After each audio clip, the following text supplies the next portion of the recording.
Viral aksi marinir bantu ibu hamil persalinan di atas perahu karet di Dusun Teribang.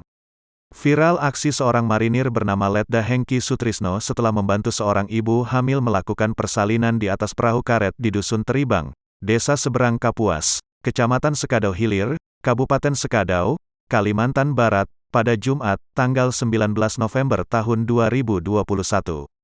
Evakuasi dilakukan oleh Letda Hengki bersama 7 marinir serta BPBD dan bidan puskesmas. Proses persalinan berhasil dilakukan, walaupun bayi sempat menelan sedikit air ketuban.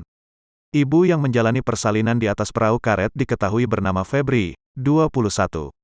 Letda Hengki Sutrisno disebut menjadi salah satu sosok yang membantu proses persalinan yang dilakukan. Dari pengakuannya, proses evakuasi terjadi sekira pukul 8.20 waktu Indonesia Barat. Di Dusun Teribang, Desa Seberang Kapuas, Kecamatan Sekadau Hilir, Kabupaten Sekadau, Kalbar. Febri rencananya akan dievakuasi ke Puskesmas Sekadau Hilir.